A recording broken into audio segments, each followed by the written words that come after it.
Dobrodošli na znanstvenem popoldnevu oziroma večeru Univerze v Novi Gorici. Danes imamo tole lepo priložnost, da poslušamo predavanje profesorja Zvezdana Pirtoška. Profesor Zvezdan Pirtošek je zdravnik, je nevrolog, predstojnik katedre za nevrologijo na Medicinski fakulteti Univerze v Ljubljani in tudi dolgoletni predstojnik kliničnega oddelka za bolezni živčevja Univerzitetnega kliničnega centra v Ljubljani. Je tudi soustanovitelj srednjeevropskega študija Kognitivna znanost, ki domuje na parih univerzah v Srednji Evropi, na večjih univerzah v Srednji Evropi. Je predsednik Slovenskega sveta za možgane, je soustanovitelj in tudi predsednik Društva bolnikov s parkinsonizmom Trepetlika. Njegovo glavno raziskovalno področje so nevrodegenerativne bolezni, torej Parkinsonova in Alzheimerjeva bolezen, in kognitivna nevroznanost, se pa tudi zelo zanima za jezikoslovje. In jaz sem jezikoslovec, tako da imam tudi jaz nekaj stičnih točk, razlog za ga predstaviti. Za delo na področju demenc mu je predsednik Republike Slovenije, ko je bil še predsednik, zdaj imamo predsednico, podelil državno odličje Red zaslug za narod, verjetno. Tako da lepo prosim, profesorja Pirtoška. Najlepša hvala, da ste me povabili. Torej nocoj posebej moram reči, da sem zelo vesel, ker vem, da je bila zjutraj tudi vlada tukaj in da je bilo sprejemanje enih odločitev, ki upam, da se bodo na dolgi rok pokazale dobre za vašo univerzo. In moram reči, da je pravzaprav to moje že drugo gostovanje, bilo je kar precej leti prvo, takrat te stavbe še ni bilo oziroma ni bila v tej obliki in smo bili tudi v enem čudovitem okolju gradu Zemono. Tako da vedno, ko pridem v ta del Slovenije, mi naredite veselje, da sem tudi v tako estetsko lepih prostorih z lepimi ljudmi. Poglejte, kaj vam bom govoril. Govoril vam bom o nečem, kar kot nevrolog, kot zdravnik, ki se bavi z boleznimi, ki v prvi vrsti prizadenajo starejše ljudi, a ne o staranju možganov. In skušal vam bom povedati, da nekaj izgubimo, tudi če ne želimo, da pa lahko nekaj pridobimo, zlasti če želimo, a ne, in da lahko kar nekaj storimo tudi, če želimo zase. Vidite, prastari sen človeka je, da bi živel dlje, morda celo večno. In mi imamo pravzaprav v naravi, na tem planetu, neke primere biti, ki živijo vsaj zelo, zelo dolgo. Nikakor ne bodo živela večno, kajti čez 4,5 milijarde let se bo Sonce tako zelo razširilo, da bo požrlo našo Zemljo. Ampak nekatera bitja, kot recimo tole drevo, živijo zelo dolgo. Tole drevo živi 5000 let, in potem tale anemona, morska rastlinica, ki je lahko tudi živalca v enem določenem svojem razvojnem ciklusu, živi lahko praktično ves čas. Če vi odstranite del njene lovke, bo zrastel novi. No in tamle imate tudi en tak fascinanten primer dolgovečnosti. Imate malega polžka, ki je, kakor zgodba pravi, imel neke vrste tumor tukaj v vratnem predelu in je potem nekako si odgriznil glavo. In kaj zdaj tukaj vidimo? Vidimo telo, vidimo glavo, ampak ta glava je še vedno živa in iz te glave bo vzrastlo novo telo.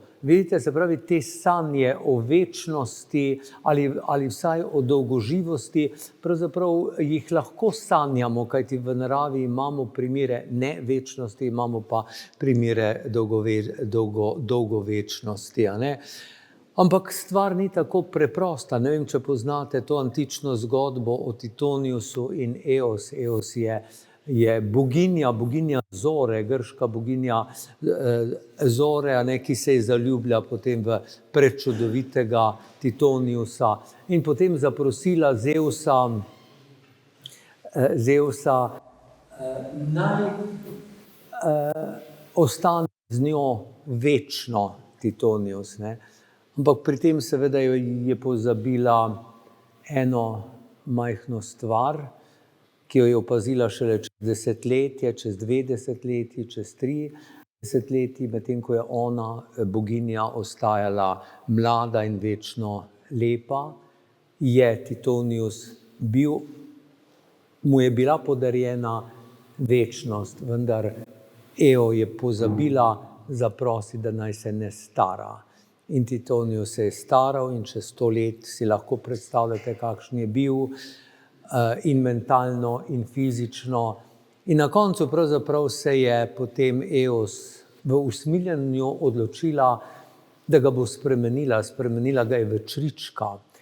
In zaradi tega še danes so kakšne zore, prebujajoči se dnevi, ki jih pravzaprav označuje petje in oglašanje čričkov, vendar to niso črički, to je Titonius, ki mu je Eos podarila to milost, bo večen, pa vendarle ne v tragični podobi zelo, zelo postaranega človeka.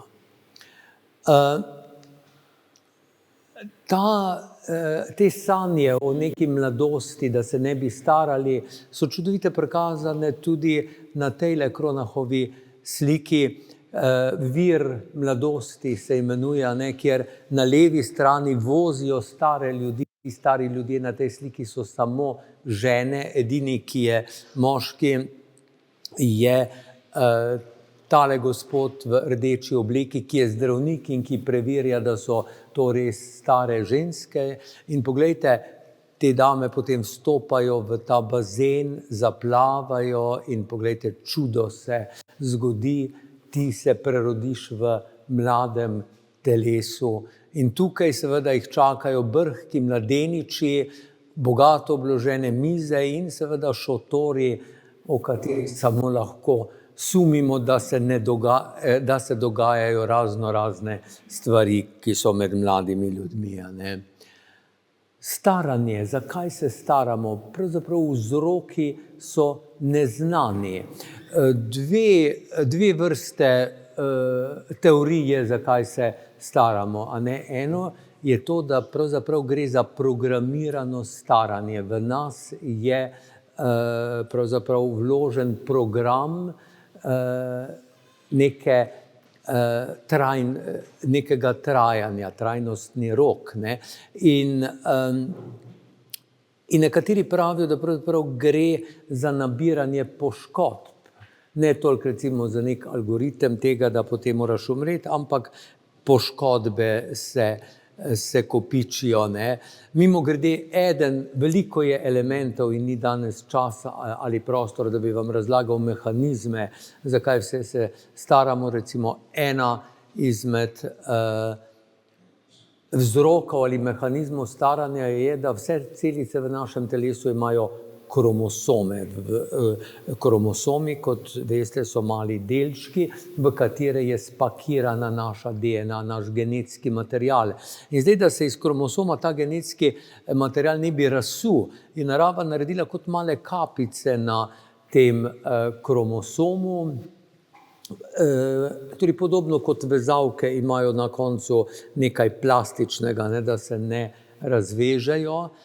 In te kapice se imenujejo telomere. Vsakič, ko se naša celica deli ali pa poškoduje, se ta telomera skrajša. In po določenem številu skrajšanj, ko je Haplikovo število, umremo. Naše življenje se na to izteče, ko se te kapice popolnoma izrabijo. Zato je recimo en zanimiv poskus v medicini, da dela zdravila, zdaj recimo znanstveniki raziskujejo zdravila, kako bi te kapice ohranili dolgo. Ampak to je samo eden izmed mehanizmov staranja. Drug, ki je pred zelo kratkim ugotovljen, zlasti za možganske bolezni staranja, pa so tako imenovane zombijeve celice, zombijske celice. Kaj so zombijske celice? Vidite, pred kratkim smo mislili, da pravzaprav sta bazično dva mehanizma, kako bom umrl. En mehanizem je, da celica noče priznati svoje smrtnosti in se samo razdeljuje, množi. Veste, kako se imenuje ta smrt? Ta smrt se imenuje rak. Ne? Lahko pa se celica odloči, da bo umrla, vendar umrla morda 40 let pred tem, kar je meni sojeno. Ne? To pa se imenuje apoptoza v strokovnem izrazu. Skratka, celice nam umirajo in to so te nevrodegenerativne bolezni, kot so recimo Alzheimerjeva demenca, kot je recimo Parkinsonova bolezen. Pred kratkim so odkrili pa še tretjo vrsto celic v našem telesu, za katero se pa zdi, da je zelo, zelo pomembna pravzaprav pri mehanizmih smrti in staranja. In to so te zombijeve celice. Zakaj jih imenujemo zombijske celice? Zaradi tega, ker se celica odloči, pod narekovaju seveda antropomorfiziram, ker se celica odloči, da niti ne bo umrla, niti ne bo živela. Zombi celica je. In na prvi pogled nek mehanizem, ki se nam lahko zdi pravzaprav fajn, dobro, če ne bo umrla, če ne bo živela, bom pač takole kot sem. Vendar temu ni tako. Te zombijevske celice namreč izločajo strahovito škodljive, toksične snovi, ki začenjajo ubijati celice okoli sebe. In danes mi vemo, da mnoge nevrodegenerativne bolezni, pa tudi neke sistemske bolezni v telesu so ne zaradi prevelikega razmnoževanja, ne zaradi prehitre smrti, ampak zaradi teh zombijevskih celic. Starost. Danes lahko gledamo na starost na različne načine. Lahko gledamo kronološko. Star sem 35 let, 4 mesece, 3 dni, 12 ur, 4 minute in 3 sekunde. To je kronološka starost. Lahko pa imamo biološko starost. Kaj je biološka starost? Ta se v medicini pravzaprav vse bolj in bolj jo upoštevamo in spoštujemo. Včasih smo rekli, veste, gospod, meja med operabilnostjo pa neoperabilnostjo, ali vas bomo operirali ali ne, je recimo 70 let ali 75 let. Ne. Pri tem smo seveda ljudem delali velike krivice, kajti nekdo pri 75 je lahko tako mladosten, da pravzaprav smuča, turno smuča, ne, izgleda kot 50-letnik, ali pa je nekje v domu nepokreten in podobno. Ne, se pravi, da kronološka starost za medicino ni dober kriterij, za medicino je dober kriterij biološka starost, kar pomeni tudi če sem jaz 75 let, bolj je pomembno ne število let, ampak stanje biologije mojega telesa in možganov. Zelo zanimiva je psihološka starost. To zgleda, da je fenomen pravzaprav sodobnega tega in pa prejšnjega stoletja in seveda sociologi imajo kar nekaj teorij, zakaj se to dogaja. In to je recimo, če bi vas zdaj vprašal, recimo, da ste stari 35 let, ne, pa bi vas vprašal, koliko se počutite. Veliko ljudi bi rekli, 35 sem že se vred, ampak počutim se pa kot 25, malo čez 20. Ali pa recimo, ko vprašate nekoga, ki je star 60 ali 70 let, koliko se počutiš. Ne? In zanimivo, mnogi vam bodo rekli, če so zdravi, govorim o ljudeh, ki so sicer zdravi, vam bodo povedali približno 20 let manj. Ne? To je en zanimiv fenomen, ki verjetno izhaja iz tega, da se v zadnjem stoletju strahovito hitro podaljšuje naša življenjska doba. 1903, 4., 5. Veste, koliko je bila povprečna statistična življenjska doba naših, recimo v mojem primeru babic oziroma vaših prababic? 44 let. 44 let, se pravi, naše babice, prababice so bile lahko srečne, če so dočakale 50 leto svojega življenja. Razlog za to je bil verjetno v tem, ker so takrat, v času naših prababic, bili 3 vrhunci smrtnosti. Zdaj je samo en vrhunec mortalitete in to je, ko smo stari 70, 80, morda 90 let. Takrat so bili 3 vrhunci. Najprej si imel ogromno možnost, da si umrl v porodnem kanalu ali takoj po porodu. Drugo, si imel ogromno možnost, da si umrl, ko si bil star 20 let. Če si bil moški, zaradi tega v enem od jarkov Evrope, bojujoče in vojaške militarizirane Evrope, ki se je v 20. stoletju vsakih 20 let zrušila v neki novi svetovni ali pa lokalni vojni. In če si bil ženska, ogromno možnosti zaradi tega, ker je bil porod zakompliciran in je umrl, ali pa ni umrl otrok, ampak ti si umrl. In potem tretji vrhunec je bil seveda starost. Zanimivo je, da se pojavlja še ena druga kategorija staranja in to je sociološka, bi pravzaprav morala, pa socialna, ne sociološka, bolj bi bilo pravilno. To pa pomeni recimo občutek, moj notranji psihološki občutek, če sem relativno mlad, vendar recimo sem na neki zelo odgovorni poziciji. Recimo človek je morda star 30 let, vendar je direktor nekega velikega podjetja ali pa skratka zelo odgovoren za neke stvari. Taki ljudje se ponavadi psihološko vse do določene meje počutijo starejše. Vidite, in če so naše babice sanjale o tem, da bi dočakale 50. leto, da bi njihovo telo doživelo 50 let, se pa v tem času, ki ga pa zdaj mi živimo tukajle in v razvitih družbah, kar pravzaprav smo, strahu pred smrtjo telesa počasi umika strah, da bo v globoki starosti, v 90. mojem letu, 100. letu, moje telo še vedno tu, vendar mojih možganov ne bo več. Ta naš strah izhaja iz tega, ker resnično imamo en organ v svojem telesu, za katerega lahko rečemo, da je božanski. Ne vem, če veste, v Sikstinski kapeli je Michelangelo v začetku 16.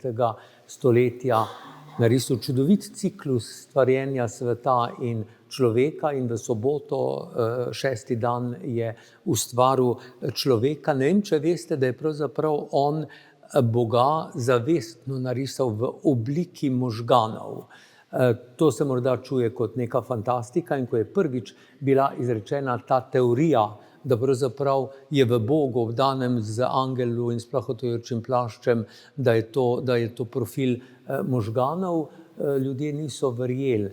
Ampak potem so začeli zelo podrobno raziskovati ostale freske in recimo v freski, kjer Bog ločuje vodo od zemlje, boste videli Boga v podobi ledvice.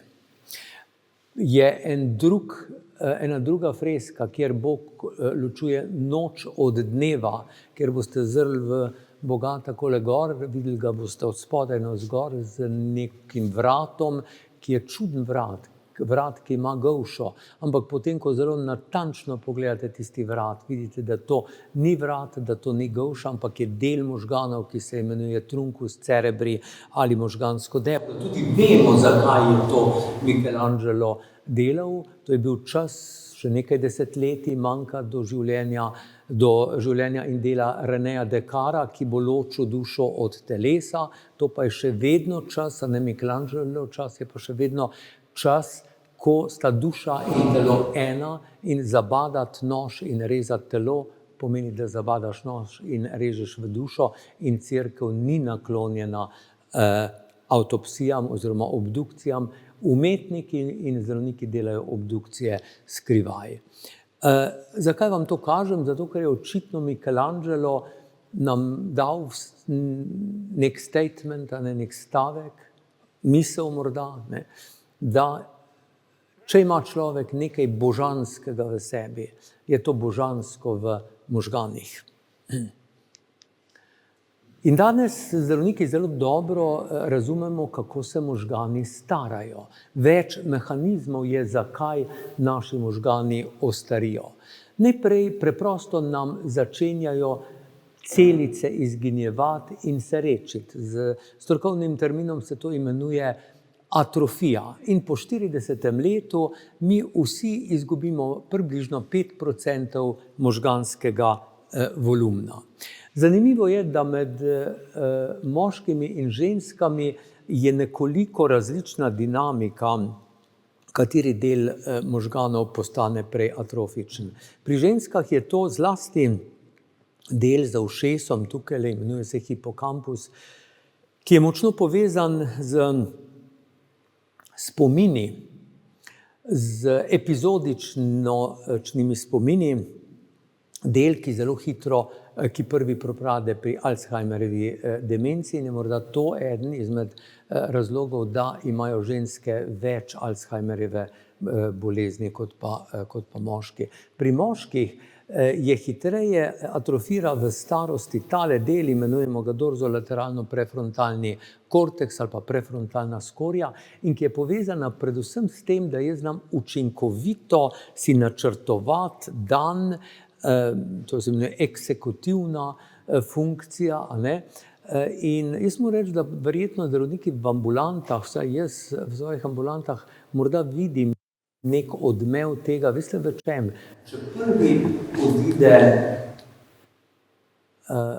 mož, če prva odide žena in mož ostane sam, je ta dostikrat zelo, čeprav nima spominskih motenj, pa je drugače v redu in zdrav, in vendarle nekako se ne znajde dostikrat v tem življenju, ne zna v trgovino, ne prinese si hrane, nekaj v eksekuciji vsakdanjega življenja tega ostarelega vdovca je, kar mu morda še najbolj bi radi pomagali, da se organizira, da si nakupi hrano, da gre šah igrati, in dostikrat samo tako, bom rekel, nemočno sedi in tega ne zna, ne.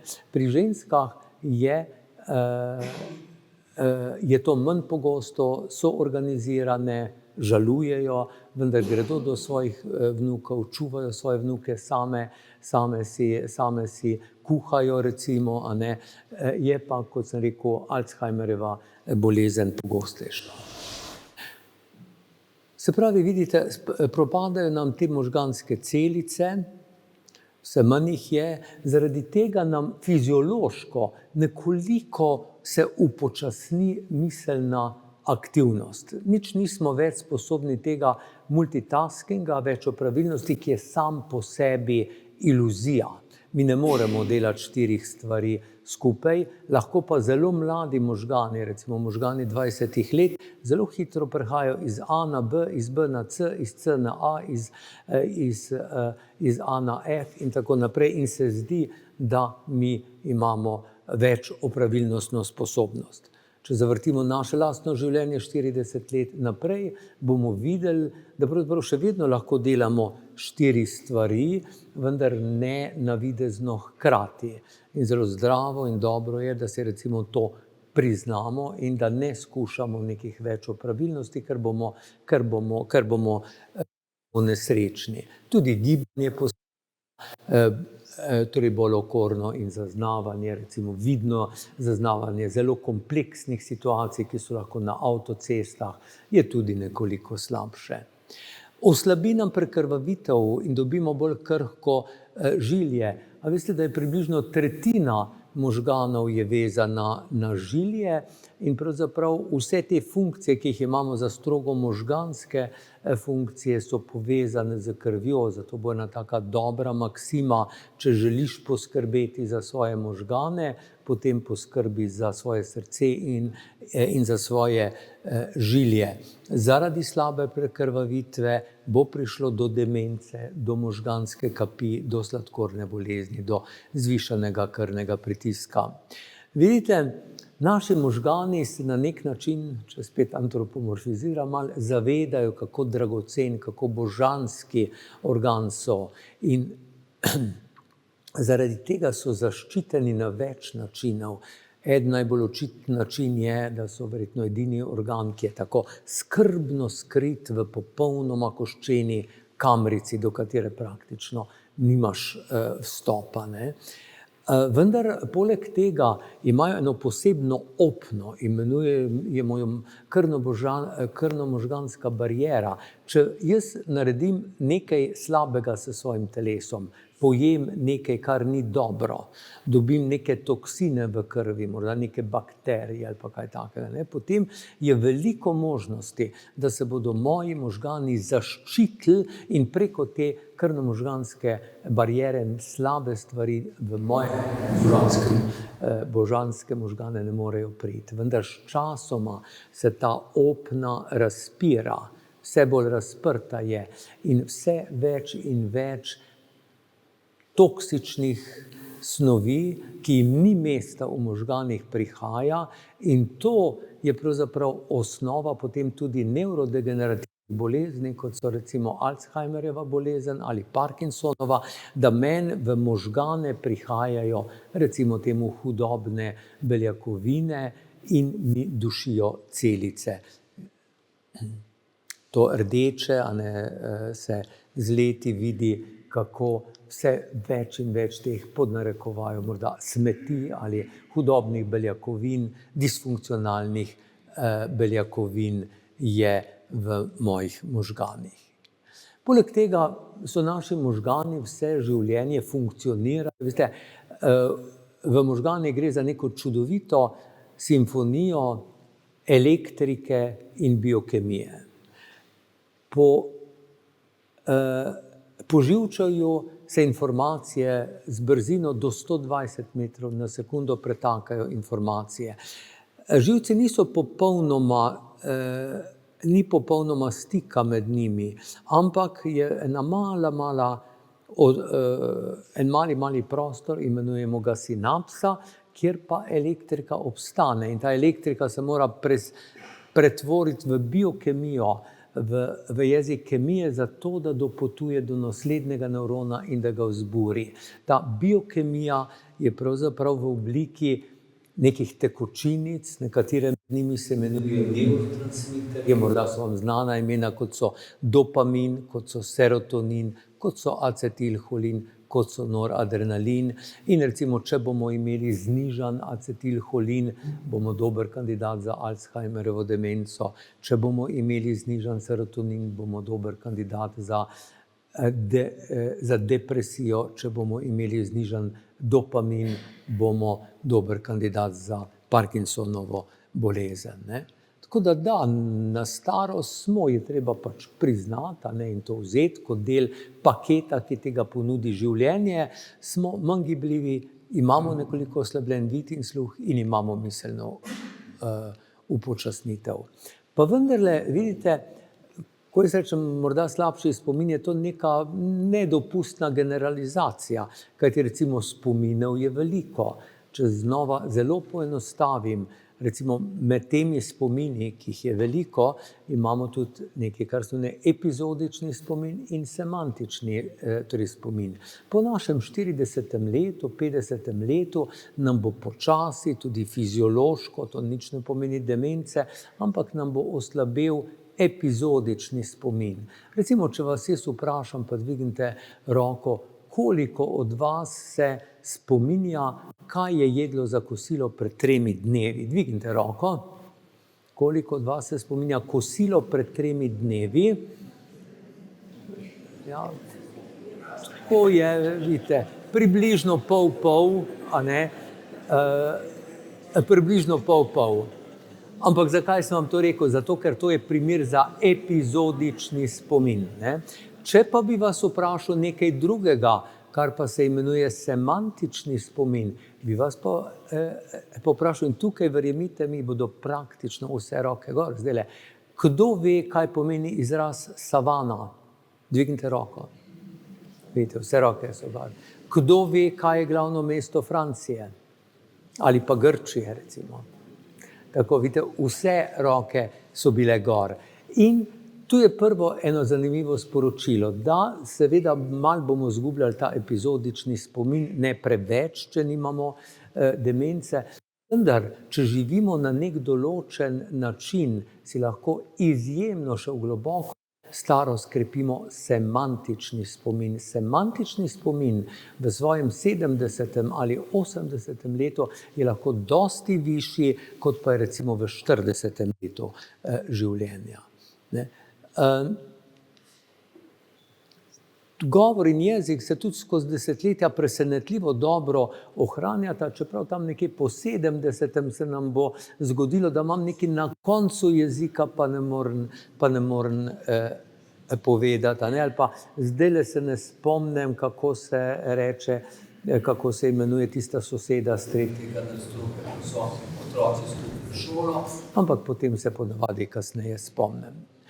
Jaz se spomnim, ko sem bil mlad zdravnik, veste, so bili mnogi miti o staranju in te miti so bili čvrsti, trdi, tudi zdravniki smo jih vsaj implicitno vzeli, čeprav nismo o njih bolniku govorili, ne? Ampak recimo to, da starejši, ko si seveda ne moreš tako več misliti, recimo si malo butast, imaš nižjo inteligenco. Z leti izgine libido, oziroma se tudi ne spodobi, da bi se o takih stvarih govorili. Da je starost žalostna, starejši bolj depresivni, da starost nujno vodi v osamljenost, ki jo mora človek dostojanstveno sprejeti, da v starosti ugasne ustvarjalnost in popolnoma pozabili na ljudi, kot je recimo Picasso. Da starostjo postaneš virsko zasopljen, se ne moreš prilagoditi na nove situacije. Danes, tudi zaradi enih študij, ki vam jih bom kmalu pokazal, ima medicina, ki se zdaj, ko sem jaz bil mlad, se je medicina ukvarjala z starostnikom, ne veliko, ampak malo pa, ampak seveda z bolnim starostnikom. Starostnik je imel to bolezen, pa ono bolezen, pa tretjo bolezen. In slika je bila, bom rekel, žalostna in temna.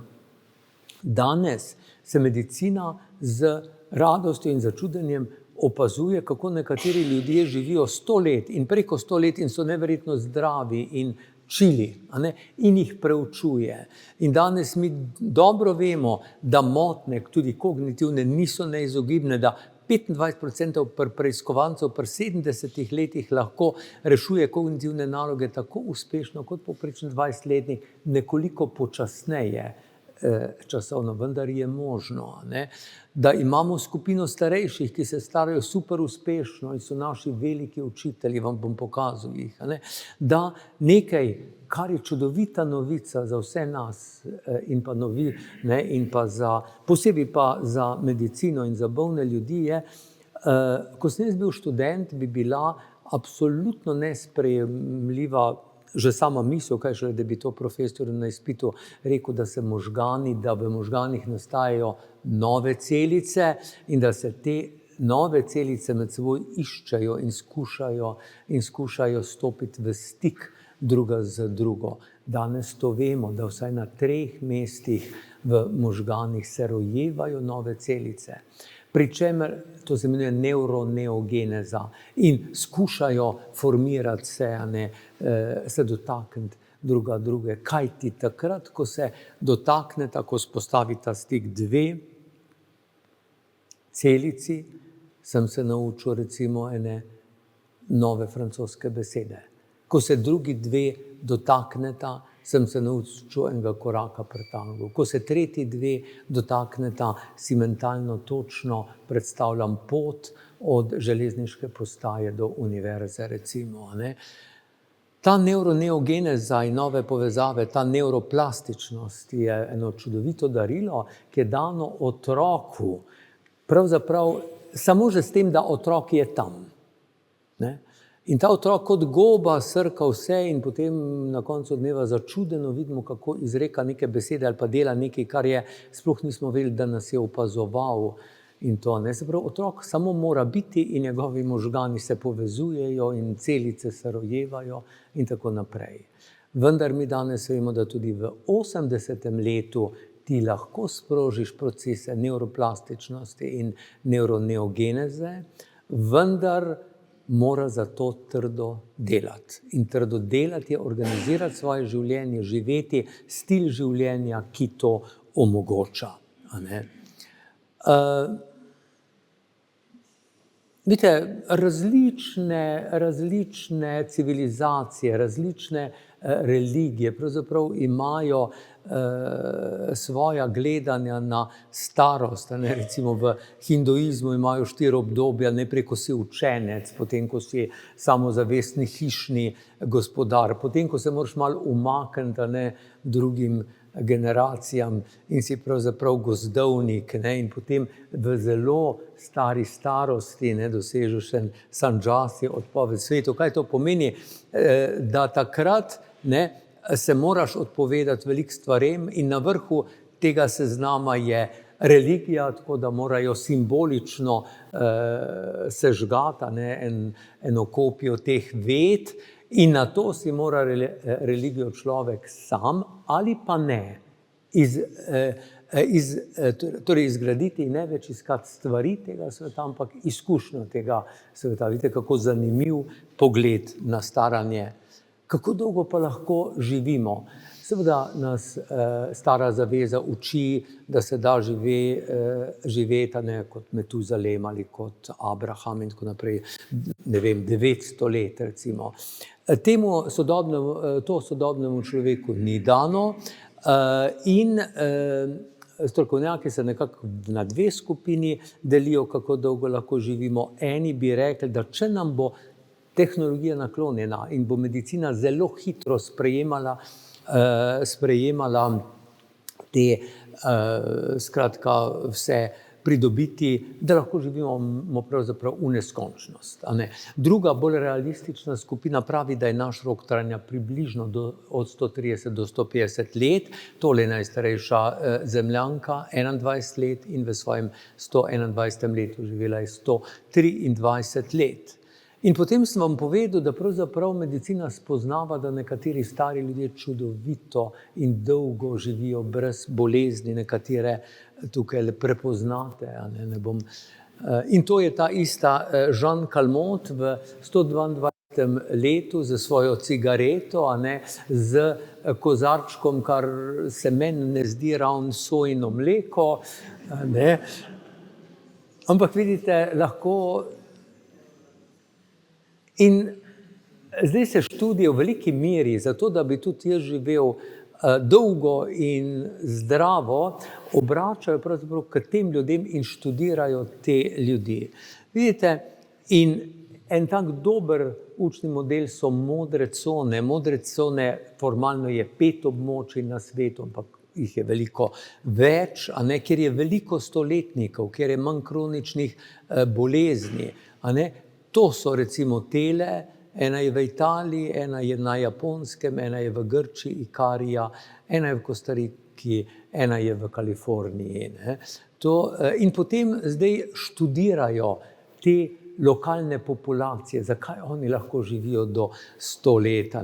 In recimo v Sardiniji so našli tole, da so moški, predvsem stoletniki, da imajo pastirsko življenje, veliko hoje, da se prehranijo s stročnicami, polnozrnato hrano, kozje mleko, sir, močne družine, skupne pesmi in praznovanja. Okinava, predvsem ženske, zelo dolgo živijo, malo mesa, malo sladkorja. Koliko od vas pozna princip Ikigai, japonski princip Ikigai? Nekateri ga, nažalost ne bomo imeli veliko časa, da bi vam ga predstavil, ker je zelo zanimiv tudi z nevrološkega stališča. Ikarija, spet mediteranska prehrana, močna socialna mreža, Nikoja v Srednji Ameriki, Loma Linda v Kaliforniji.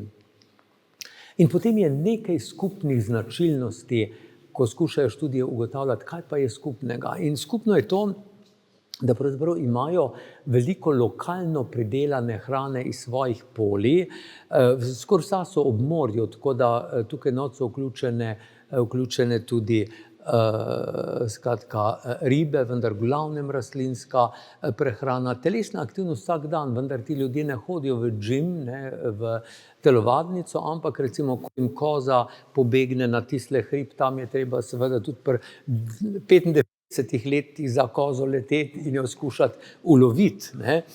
Močne socialne vezi so, imate tipičen primer nekega trga, recimo na Ikariji ali pa na Sardiniji, kjer boste imeli tam 100-letni moški pred gostilno, sedijo dostikrat za kakim rdečim vinčkom, gledajo na glavni trg, seveda poznajo vse ljudi na tistem glavnem trgu. Iz cerkve seveda prihajajo mladenke, ki pa so še po 90 let, jih ti potem kritizirajo in pripovedujejo zgodbice. Skratka, vidite, neka čudovita skupnost, ki živi, tam praktično skoraj da ni stresa, zelo dober spanec. Mi danes vemo, da je za možgane manj kot 6 ali 7 ur zelo slabo, vendar tudi več kot 9 ur zelo slabo, iz enega razloga, ki nam še ni popolnoma jasen, ta skupnostna povezanost in pa seveda ta občutek smisla življenja. Kaj je ta, mislim, da bom tukaj končal, še imam 5 minut.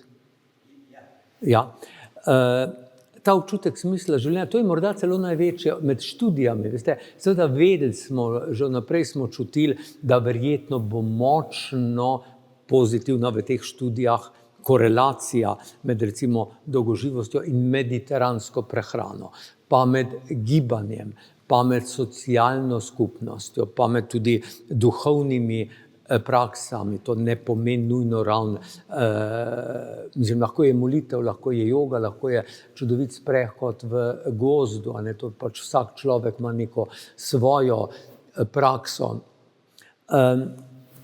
Ampak zelo zanimivo, kako visoko je prišlo nekaj, kar bi lahko imenovali smisel življenja. Ta smisel življenja ni v tem smislu, to pa je, zdaj pa moram preštudirati Kantovo kritiko,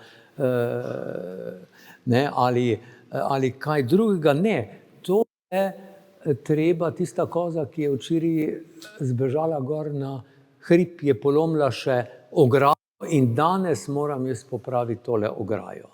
Popoldne pa čujem, da je soseda Tončka nekaj zbolela, pa jim moram nesti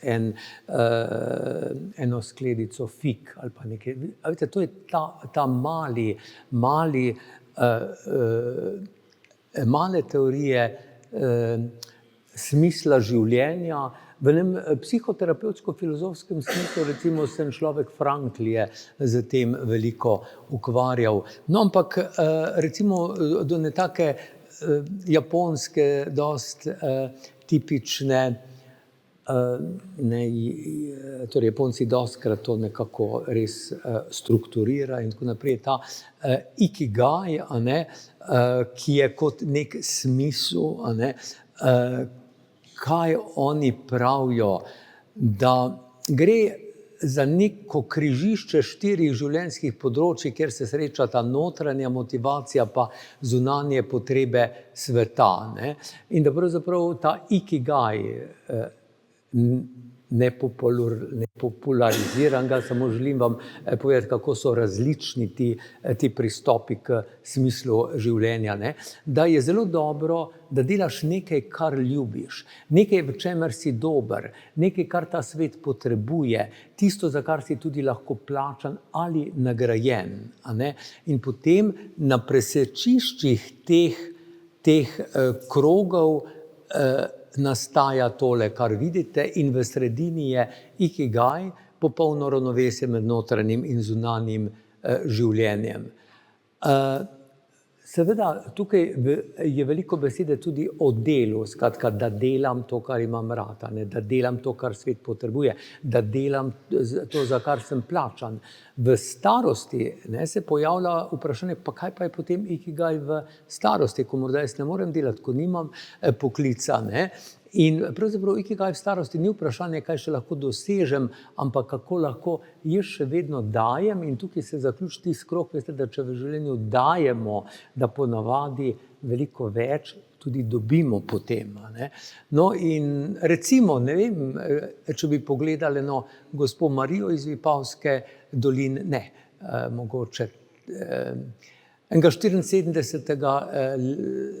Torej letnika, to sem danes dopisal iz okolice Vipave, ker sem vedel, da bom šel, ki je recimo po upokojitvi prodal večino vinograda, ker ni več moči za delo, ki je prve mesece po upokojitvi preživel med televizijo in vrtom, izgubil voljo do druženja, pa ga nekega dne sosed pol zaprosi za pomoč pri popravilih starega traktorja in se Franc z veseljem loti dela, pa spet začuti zadovoljstvo, olje, motor, to ga spomni na tista leta, in pol začne v garaži popravljati staro kmetijsko orodje za sosedne kmete, mladim razlaga, kako še ne znajo delati brez elektronike, da se z županom, ne vem, a je župan slučajno tukaj noter, da se z županom dogovorita, da bo vodil neke delavnice za mlade, kako se popravljajo ti avtomobile, in potem on to demonstrira, njegov vnuček mogoče to celo da na moderni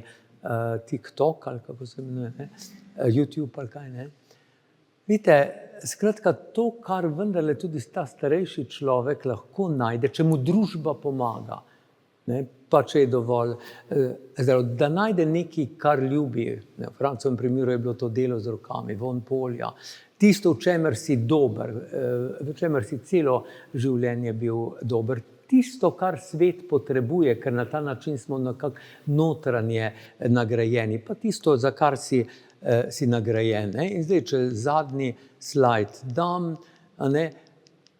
je pa tale mogoče, da imamo, a vidite, to pa v veliki meri tudi čutim kot zdravnik, ki dela z bolniki, ki so hudo bolni.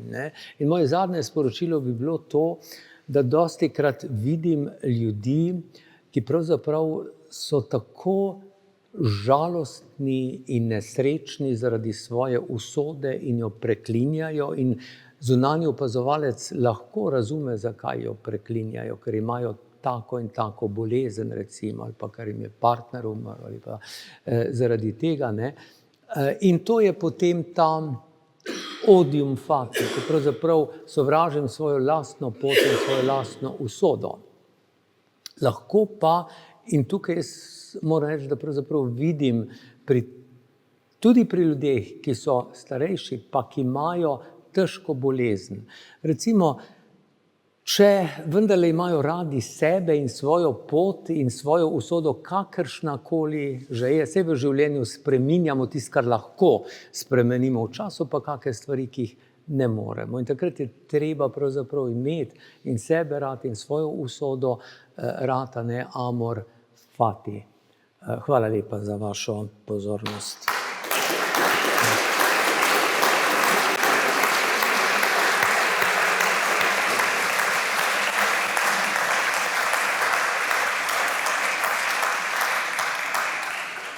Ja, najlepša hvala. Jaz predtem bi vprašal, gotovo sem pripričan, da bo ljudje poslušalci hoteli dosti stvari vprašati. Sem hotel jaz izrabiti priliko pa vprašati vprašanje. Govorili ste o 4 različnih starostih, se pravi kronološka, biološka, psihološka, socialna. V bistvu skozi predavanje izgledalo, vsaj v prvem delu, da obstaja tudi kognitivna ali pa možganska starost. A je to posebna kategorija starosti ali se zreducira na eno od 4 starosti? Ne, jaz mislim, da je to, o čemer vi govorite, pravzaprav biološka starost, ki ne zajema samo telo. Ti si biološko mlad ali star lahko tudi mentalno, v tem smislu pravzaprav mentalnih procesov kot del bioloških procesov. Tako da jaz bi to razumel kot biološko starost. Možgani se ne starajo ločeno, posebej. Kronološko se starajo, biološko pa zelo različno. Veste, imate ljudi, ki so pri 90-ih tako, spomnite se na Borisa Pahorja, veste. Njegovo telo pravzaprav ni bilo biološko kaj tako, kot za razliko od tega Emila Štukla, ki je še pri 100 delov, ne vem kakšne. Tako, ampak njegovi možgani, njegovo razmišljanje, če ste poslušali, da intervjuje z njim, to je bilo fascinantno njega poslušati še po nekaj letih, 100. letu. Telo od Borisa Pahorja je bilo drugačno tudi pred 30 letih od Teresa. Prosim, kdorkoli ima kakšnokoli pripombo, komentar, vprašanje. Prvo in osnovno hvala za predavanje, bilo je zelo zanimivo poslušati ga. Imam dva vprašanja. Prvo je, a mislite, da na življenjsko dobo lahko vpliva genetika? Recimo moja prababica je začela imeti težave s memorijo, ko je imela 75 let recimo, in njen sin, moj dedek, je tudi zdaj, ko ima 76, 75, tudi začne imeti te probleme. Je to slučajno samo ali... Genetika ima velik vpliv na naše, ne, tako da mi, seveda, ko se pogovarjamo, smo neki vedno vzamemo nekaj, kar je družinska anamneza, ne, da vidimo, kako je bilo. Vendar je mogoče tako optimistično odkritje tele dobe, tega desetletja ali 20 desetletij, da je pravzaprav stil življenja veliko več, kot smo si predstavljali. Zdaj si bom preprosto zmislil in morda to ni res, ampak recimo, če smo še pred 2 desetletjema bi dali mogoče, ne vem, 80% ali pa 70% genetika, 30% okolje, se mi zdi, da danes stil življenja, ki ga ti živiš od prvih dni svojega življenja, če ti je okolje naklonjeno to, bi bil preko 50 procentov. Zanesljivo pa je, da imamo cel niz bolezni, nekaterih neizprosno genetskih, če imam recimo eno bolezen, ki je Huntingtonova bolezen, potem vem, da bom zbolel približno pri 40. letu svojega življenja in ne bom živel več kot 60 ali 65 let. Do takih, ki pravzaprav je genetika zelo zanemarljiva, pa je okolje. Tako da to je cel spekter, ampak genetika ima pomembno vlogo. Razlog, da ste vi videli, imamo odgovor, a veste, ko sem vam pokazal to sliko Jean Calment, kako kadi in tisti vermut, to ne kaj Francozi najraje pijejo, ne? Skratka, to, kar pije. Veste, tega vam noben zdravnik ne bo svetoval, noben ne bo rekel, ker je Jean Calment kadila in pila vermut, dejte, lahko kadite in pite. Ne, mi vemo danes, da je njena genetska konstitucija bila taka, da je ona imela gene, ki so bili tako izraženi, da jim cigareta in alkohol ni škodoval. To ima zelo malo ljudi. Genetika se zelo lepo vidi tudi pri modrih conah. Tako da ni nezamrljiva zelo, ampak mislim, da je prevladujoča ugotovitev sodobnega časa to, da smo podcenjevali slog življenja, način življenja, od prehrane do gibanja. Torej, v bistvu lahko rečemo, da je več mogoče, da je razlog takšne podobne zdravstvene situacije to, ker so imeli podoben stil življenja, moja prababica in moj dedek. Ali... Ja, a veste, okolje zdaj se dedek, pa babica ali pa prababica so imeli eno zelo podobno okolje. Takrat se okolje ni tako dramatično spreminjalo kot se danes, tako da ona dva sta imela relativno podobno okolje, pa če sta krvi, po krvni liniji tudi mislim, torej babica pa dedek nista mogla biti po krvni liniji, ampak recimo prababica in dedek, tako da tam je bilo veliko več možnosti, da bodo ljudje živeli toliko, kolikor so naprimer njihovi očetje ali mame danes, zlasti za tem silnim napredkom medicine, higiene, zdravil. A veste, 1904, ko je vaša ali pa prababica si želela, da bi dočakala 50 let, takrat ni bilo recimo porodnišnic, takrat ni bilo ginekoloških klinik, takrat ni bilo analgetikov, takrat ni bilo antibiotikov, nič ni bilo. Živeti v 1904 ali 5, če nisi bil popolnoma, torej zdrav, je bila nevarna in dostikrat okrutna zadeva. Hvala. In drugo vprašanje. A mislite, da obstaja teoretična omejitva dokoliko mi lahko nadaljujemo naše življenje in kakovost življenja skupaj s tistim. V bistvu ste že rekli, da mislite, da je recimo omejitva 150 let? Ja. Ene študije so pokazale, se pravim, da sta približno dve skupine. Ena manjša, ki trdi, da če bo tehnologija šla naprej, pa da jo bo človek modro uporabljal, ne proti sebi, ne, in da jo bo tudi medicina takoj inkorporirala, ne, da pravzaprav oni ne vidijo razloga, da bi se življenje končalo, ne, samo po sebi. Velika večina gerontologov oziroma znanstvenikov, ki se bavijo z staranjem, bi pa rekli, da pravzaprav vseeno pride zaradi biološke obrabe, kot so recimo te telomere, ne, zaradi genetike in tako naprej, vseeno, da človek potem tam nekje pri 130. do 150. letu pol umre. Vem pa ne... Edu, hvala. Najprej hvala za res odlično predavanje. Mene pa zanima, koliko te, bom rekla, moderne tehnologije, predvsem, ne vem, mobilna telefonija, lahko vpliva ali v dobro, ali pa, ne vem, v slabo, v razvoj, ali pa v propad možganov oziroma celic. Ja. Ljudje se v tem času zelo sprašujejo eno vprašanje, na katerega je silno lahko odgovoriti, in sicer ali nam recimo digitalni mediji in tale tehnološka revolucija spreminja možgane. Tu je odgovor zelo lahek, to je nedvom da. Vendar vam moram povedati, da vse, karkoli se vam dogaja v nekoliko večji meri, spreminja vaše možgane. Vaši možgani, tik preden ste vstopili v tole predavalnico, so bili nekoliko drugačni kot možgani, ko boste zdajle izstopili. Tudi je res, da pravzaprav vsaka taka večja tehnološka revolucija, če začnemo že recimo z tistimi glinenimi tablicami med dvema rekama, ne, v Mezopotamiji, ko so ljudje začeli pisati, nam je res nekoliko drugače naredila možgane. Mi imamo danes en del možganov, kamor so recimo vložene, kjer so prav vložene črke notranje, da jih prepoznamo, in imamo en del možganov, ki nam lahko pomaga čitati, ne.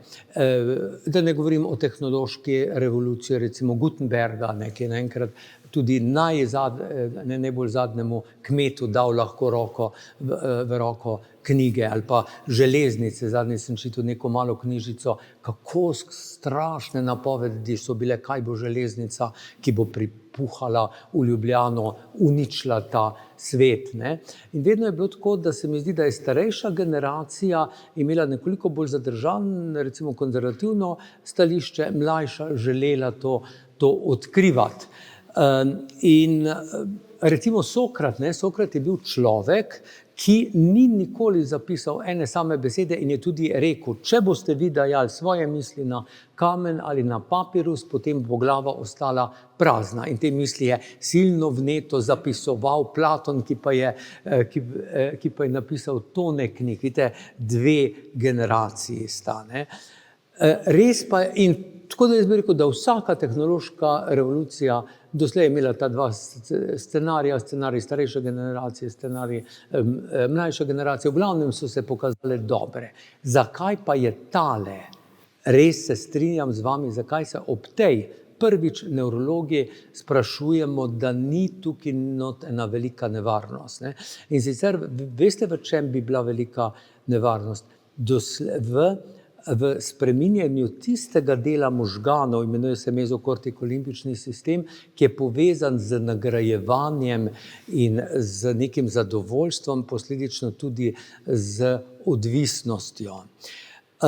Ljudje postajajo seveda od teh medijev odvisni. Zdaj pa mi lahko rečete, ampak kdaj pa v življenju človeka, homo sapiensa, ni bilo obdobje, da ne bi bil od nečesa odvisen, od cigaret, od opija v stari Kitajski, od, ne vem, seksa, od alkohola, ne? Ni bilo tega obdobja. Vendar prvič smo pa zdaj, je pa človeštvo v neki situaciji, A veste, doslej, če si ti hotel zadostiti, če je nekdo v Šanghaju, ne vem, 1890. Hotel do opija priti, on je moral iti v temne ulice Šanghaja, nekoga ubiti ali oropati in pol kupiti opij. Nekdo, ki je bil odvisen, rudar, ki je bil odvisen od alkohola, je moral 5 dni delati, 6. pa nam je šel k familiji in k otrokom, je odšel v gostilno in se ga napil. Vendar to so bila, bom rekel, nikoli pa ni bilo tako, da bi ti lahko praktično 24 ur, 7 ur na dan imel možnost, da nekaj, recimo, da se naredi ping in ti čuješ en like tukajle. Ali pa recimo spletne igrice, spletna pornografija. Ti teoretično lahko 24 ur na dan, če bi ti telo zdržalo, si ob tem. Ampak zakaj je to pomembno? Ker ob vsakem tem pinku, recimo, ali pa ob vsaki novi sliki ali pornografski, ali ob vsakem novem malem dobitku, ki ga dobiš v tisti igrici, tvoje telo izloča masivno dopamin, ki potem se razleze po možganih in tega mi ne vemo. Kaj bo to pomenilo, da neke generacije 24 ur na dan ali pa 12 ur na dan izločajo, njihovi možgani izločajo ta nagrajevalni dopamin. Recimo tega nas je precej strah. Vemo pa recimo, da so ljudje zdaj zelo kratkovidni, da imajo recimo v Južni Koreji, ki ima že veliko izkušenj, že drugo generacijo s popolnoma digitalizirano generacijo, da recimo ima 95% šolskih otrok je miopičnih. V primerjavi recimo, mislim, da 25 ali 30% v Evropi, med mojo generacijo, ne vem, 10%. Torej moja generacija ima bolj to presbiopijo, starostno. Tako da vemo, da se telo zelo spreminja, tako, da se oči zelo spreminjajo, da se možgani spreminjajo in to nas niti ne skrbi tako grozno, da se možgani spreminjajo, kajti zaradi nevroplastičnosti imamo zelo lepo možnost, če smo modri in če hitro to prepoznamo, da je nevarnost, pa smo pa modri, potem lahko mi s tem, da se odučimo nečesa. Edino česar jaz nisem siguren, kaj bo s tem dopaminom, s tem stalnim izločanjem dopamina v mezokortikolimbični poti. Zdaj smo sicer slišali nekaj strašljivih napovedi skoraj, ne? Tako da verjetno bi bilo pravilno, če bi se šli malo sproščati in uničiti svoj stres v spodnje prostore in popiti en kozarček in nazdraviti. Ne? Se najlepše zahvaljujem profesorju Pirtošku in bi, ja.